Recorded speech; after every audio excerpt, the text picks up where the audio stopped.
Hey there, Central Ohio. I'm 10 Weather Impact meteorologist Michael Behrens, next to the one and only Jay Plyburn. Happy to be here. Friday's here.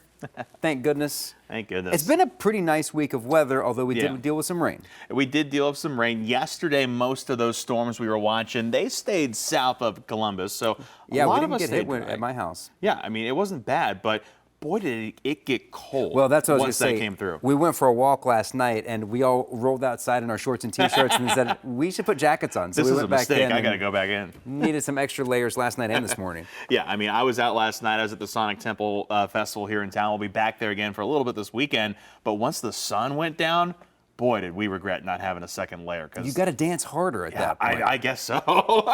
Let the music move you. gotta warm up a little bit. But Feel it in your soul. some good news, though. Speaking of feeling things in the soul, Mother's Day weekend. Yes. That comes from, I guess, more the heart than the soul. But the weather, it's going to be perfect for this weekend out there. Let's take a look at those weather impact headlines. We are talking a return to sunny weather that has taken over as we head through the day. Another round of cold morning temps. They'll be on the way for tomorrow. So make sure you have that extra layer, especially if you're out late tonight or early tomorrow. And then just enjoy the great weekend. I mean, it is going to be nice out there. Lots of sunshine. We will get back into the 70s as we head through this weekend. So there's plenty to enjoy as we head through the next 3 days. As far as what we're looking at today, a few clouds have been hanging around, but a lot of sunshine pushing its way down across central Ohio. This is going to be pretty much the pattern through Mother's Day and even into early next week. We have to wait till next Tuesday and beyond to really get back to our next chance for rain. Those cold temperatures this morning, they were in the 30s in a number of spots. 37 in Millersburg, 39 Mount Vernon, 39 Marysville, and 37 in Urbana. Those temperatures going to be possibly even a couple degrees colder for Saturday morning. We're not quite to freeze territory, but there may be some frost out there. We'll have to keep a close eye on how cold things actually get tonight, because I think it's going to be pretty chilly. Over the next 12 hours, you'll see part of the reason why it's so cool. It's the clear skies. Overnight, that means all of our temperature sort of radiates up into the atmosphere and out to space. We lose that heat and our temperatures get cold, but during the afternoon, of course, that sunshine's not so bad. Today, temperatures just being held back by some northerly winds. We're only going to get to around the low to mid 60s this afternoon. So don't look for much of a warm day today. You might even need a light jacket into the afternoon, depending on your tolerance for some of those cooler conditions. No matter what you do, though, as you head outside, make sure you're aware of the allergy forecast. All the rain we've had recently has really been kicking the trees into high gear. Their pollen still at high levels. Grasses in the moderate category. Weeds and mold, they stay low as we head into the weekend. Speaking of that rain, we don't have to worry about it, like we said, for a couple of days. We're sitting at goose eggs for rain chances Friday, today, Saturday, tomorrow, and Sunday, your Mother's Day. It's looking pretty nice as we head through this weekend. We'll start to add rain chances back as we head toward next week, Tuesday and Wednesday, even into Thursday a little bit. This will be our next chance for showers and storms as our temperatures get back up toward the 80s and we see humidity push its way back into central Ohio as well. Here's what we're looking at on the radar. The rain from yesterday continues to make its way out. We see a few clouds that have drifted our way from that system today, but that'll be about it. Otherwise, sunny skies will continue as we head throughout the day.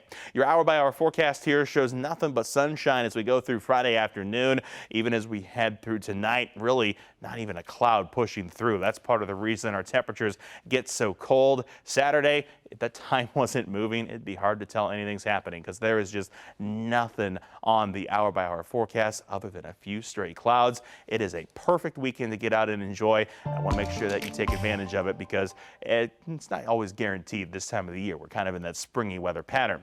Our temperatures, they climb as we head through the weekend, though. We go from the 60s today up to the 80s by Monday. We will get back into those warmer days as we head through today and into the weekend. Keep in mind the UV forecast. It's maybe cool outside, but it doesn't change the effects of the sun.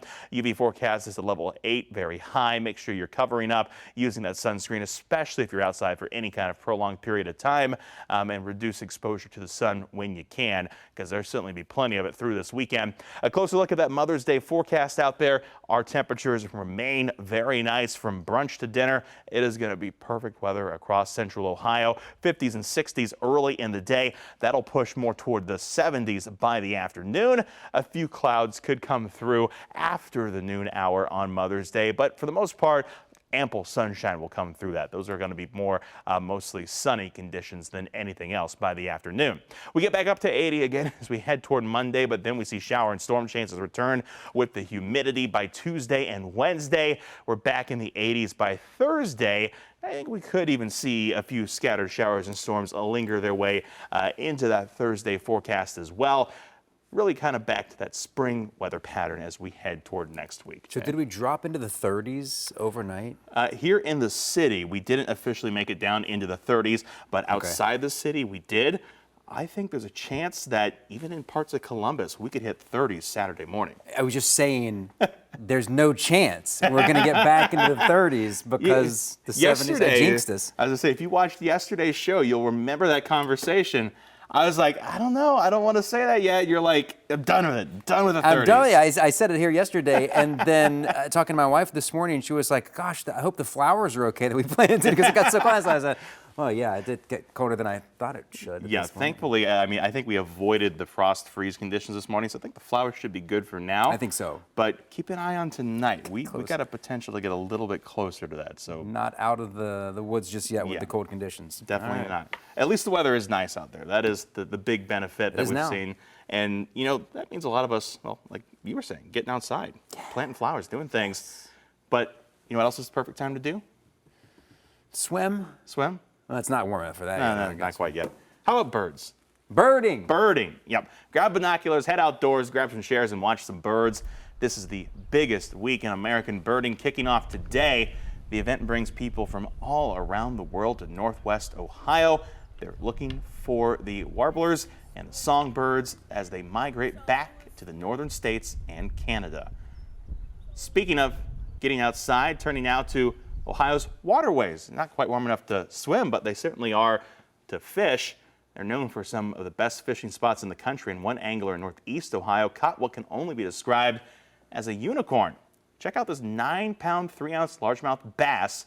It was caught in the Nemisila Reservoir just south of Akron. Experts say it takes over 8 years to grow that big. I mean, it was pretty crazy because to obviously catch a fish that size around here it's a pretty unheard of thing. It's like the biggest rush in the world. Like there's such excitement and I can't, like when you're a kid, it's just so exciting. And that bass was measured and weighed and released back into the water.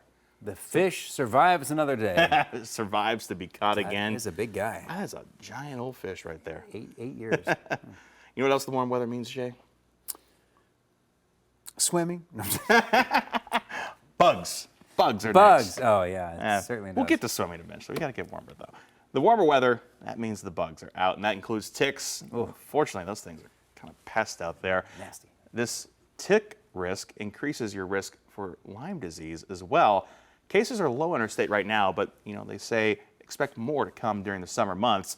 We sat down with a mother in Grove City. Her son contracted Lyme disease after being bitten by a tick at just 15.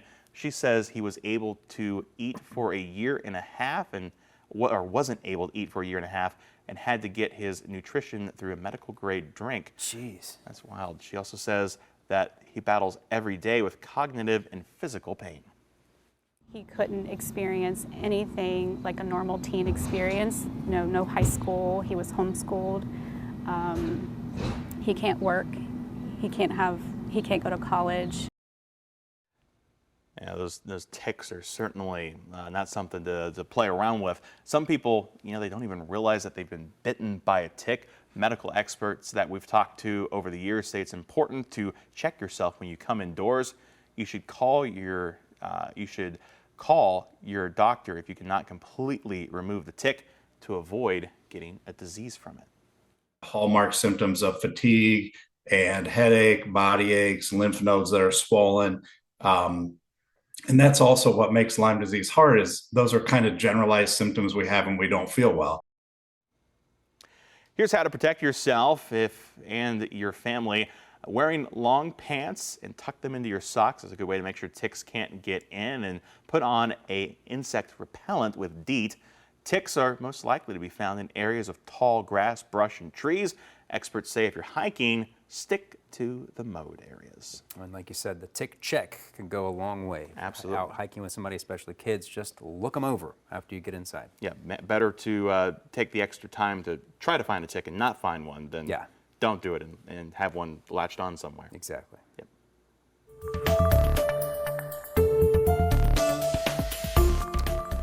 And as we approach the summer storm season, many are on edge about what changes at FEMA could mean for disaster recovery.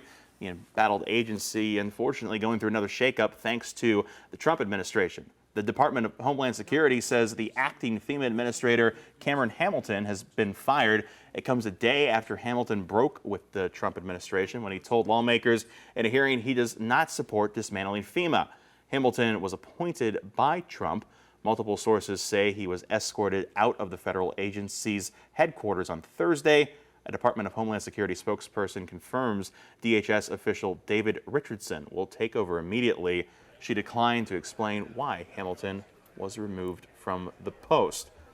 Cuts, though, they're not just happening at FEMA. The National Oceanic and Atmospheric Administration, also better known as NOAA, will retire a database that keeps track of the nation's billion-dollar weather and climate disasters. That news came on Thursday. The agency said the database and other products will be shuttered, largely because of staffing reductions by the Trump administration. But it could have ripple effects to the nation's scientists, safety, and what those agencies do to inform the public. Evan Krugel reports.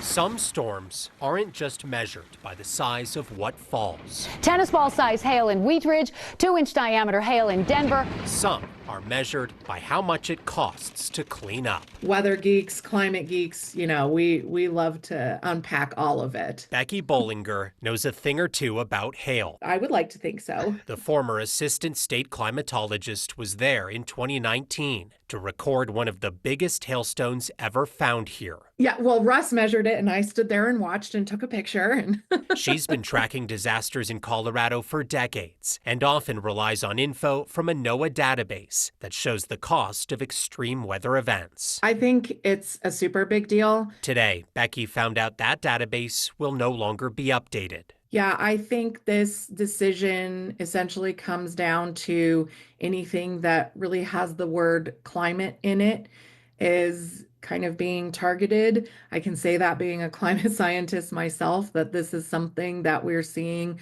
across the board. Pretty much anything that says climate, it's getting put under the microscope. From hail to fire to winter storms, the data shows Colorado has seen 76 separate billion-dollar disasters since 1980, one of the highest totals in the country. Becky is worried Coloradans will feel the impact more than most. It's really going to make it harder to know what events we need to prepare for, what areas are at risk for certain events, and you know, we will feel the loss of that. And finally today, let's check out some new video into us here at 10 TV. Some neat videos from our animal friends this Friday. As we were all waiting for the new Pope this week, one seagull had the best seat in the house to find out the answer. With the world's media watching on, a seagull managed to take a prime viewing spot on the chapel's roof and on top of the smokestack. This feathered friend of ours was seemingly anxious to have the answer of who would replace the late Pope Francis. One of the most famous smokestacks in the world at this point. All eyes on that yesterday. I was gonna say, even when the smoke started rolling out, I mean, you could still see the seagulls hanging out there in the background. And, I mean, I don't have like an immediate picture of what part of Italy like the Vatican City's in, but obviously close to the water, because I mean, those guys were hanging out all day waiting for the answer. They were just as excited as we were. Yeah, absolutely. And in less peaceful animal news, a church in East Texas is cleaning up following the usual break-in Wednesday. An administrative assistant to the First Baptist Church in Mixon told CBS 19 in Tyler that a goat saw his own reflection in the door, which I guess aggravated it, and he rammed the door. A goat? A goat. In he goes. Once inside, the goat reportedly ran wild, trotting around the pews and across the stage. The assistant at that church was able to catch the goat, holding it by the horns, while animal control had the other end, but that goat was able to get free into the woods. He's still on the loose. Oh no. $16,000 in damage, that church, from that goat there. You know what you could call that, Jay? Some bad behavior. And you went there. I said that during the last story. I knew I had to say it. Steer to clear you of guys that at home. goat. It's bad news. I mean, he saw his own reflection and he didn't like what he saw. So Do some it was serious all over damage from with there. those horns. Holy cow. Yeah, I mean, taking out the pews, taking out the door. God, glad they got him out of there. Because Yeah, I mean, could have he been just worse. kept doing damage all day. Jeez. Anything reflective. Oh my gosh. Well, you know it won't be doing any damage this weekend? Weather? Weather won't be doing any damage to us this weekend Goodness. because it's so nice out there. But that doesn't mean that we aren't still looking toward our next chance for rain. Again, that comes next week. And later tonight, Chief Meteorologist Jerry Martz, he'll have the latest weather information as we head past this perfect weekend to those storms next week. Until then, you can find more online at 10tv.com. Make sure you have a great afternoon.